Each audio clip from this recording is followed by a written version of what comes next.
Welcome back. It's the Kovacs Report, and it's time to take a little peek at The Incredible Hulk number 27, a book I wouldn't normally read. However, my good friend Jimmy X said, hey man, this is dark. It's a one-shot story. I think you're going to love it. It's right up your street. And right up my street it is. So I'm super excited to go through this page by page and give you my thoughts. There will be spoilers. Please like the video if you like the video, and hit subscribe too if you can. I really appreciate it. Now, Phillip Kennedy Johnson is fast becoming one of my favorite creators. Add to that the fact that Kev Walker is penciling this book, and that to me is an incredible team. I love Kev Walker's art. It is just so cool. It reminds me of the 2000 AD days and everything else. It is beautiful. And of course, we have that lovely Nick Klein cover. So this is the full package. And like I say, it's a one-shot story, so it's a one and done. You don't have to know much about what's come before. So we are in Tennessee 1 week ago.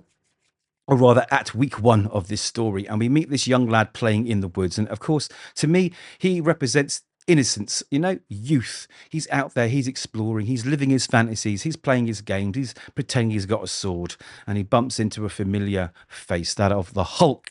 Now he's like, how did you get so big? And he's like, you're just small. Anyway, Petey's a really lovely lad, and he's like, you know what, I'm here, we live in a bus, that's my mum, that's my little sister, and he said, my name's Petey. And while this is happening, Hulk's sort of, I say, guilty conscience starts kicking in. You see, he's met with this tiny thing that can't protect itself, this innocence. And he's having a bit of a dilemma at the moment, right? He's trying to figure out if he's a monster. Am I a monster? Which is a recurrent theme with the Hulk, and he gets these flashbacks from his sidekick, which is no longer kind of on good terms with him, Charlie. Now, this basically is his guilty conscience, I think. I think it's the amalgamation of Bruce Banner and the Hulk personalities all merged into one with that guilt, and it's telling him, we are monsters, we are monsters. And he kind of decides that he doesn't want to play with the kid because he knows that anyone he gets close to, is more likely going to end up in trouble. It's going to be his fault. And again, it's innocence. He doesn't want to ruin this young child's innocence. So he leaves. But the kid, you know what? He's a cool kid. He's like, hey, you shouldn't go that way. It goes by the falling down tree. You shouldn't go there. And this little tree, he seems to be very scared of. Now, we hear some noises, of course, and it is the family at this bus. And they look like your usual sort of, I don't know the correct term. I guess they'd be called trailer trash, I guess. I'm not sure. But they are there. They're living out of this van. And we discover that his dad builds houses and stuff. And when he gets a new job, they travel from town to town, depending where the work is. But sometimes his dad gets angry. Now, we know who knows about anger, right? More than anyone else. That's going to be the Hulk, right? And he's like, So his interest is piqued about what's going on here. He senses everything isn't as it seems. Anyway, we do meet his dad, and he doesn't seem to be a very pleasant chap. Now, we are into week 2, and Petey's out there in the woods playing with the Hulk, playing ball, and we find out a little bit more about his father. We find out that Daddy just brought home a bunch of game stations. So sometimes when Daddy's builder friends bring him back from work, they've got a bunch of stuff, money and computers and stuff, and he says, we've got a bunch of game stations, they're super awesome, but we don't have a house, but one day Mama says we can get a TV, and I can play on the game station. So again, it's this innocent child. He doesn't know what's going on around him. He just sees everything at face value, right? He doesn't realize that his dad's a thief, right? And not a pleasant chap. Anyway, while they're playing, the ball bounces and it goes by this tree, and he's terrified of this tree for some reason. We don't know why. He'd rather lose the ball than go get go near the tree. Anyway, Hulk's sitting next to him, and you can see this kid is starting to feel the weight of the world. I think he doesn't understand what's happening around him, but of course, subconsciously, it's a big weight on him and his mind. And Hulk can see that innocence being lost. He can sense something's, not quite right. And you kind of feel that in that last panel there, he kind of feels a little bit sorry for the kid. And there's a bit of sympathy coming from him.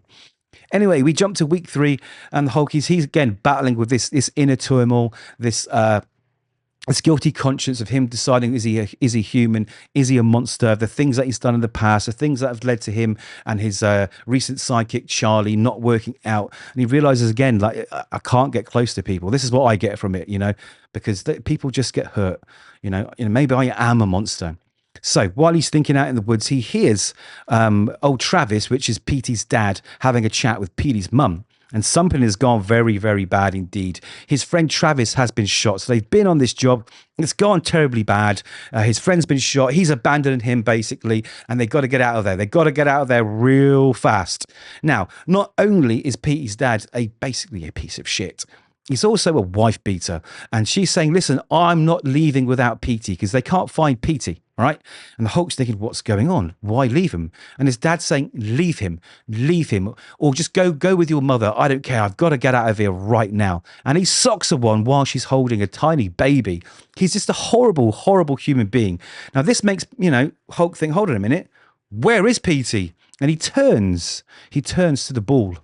Turns to the ball and he notices the tree, and he walks over and he sees a little hand buried, and of course it's Petey, right? And this whole page, although there's no dialogue, you can feel how thunderous it is with the rain coming down and the footsteps. It drowns out the footsteps of the Hulk because the realization that Petey's dead.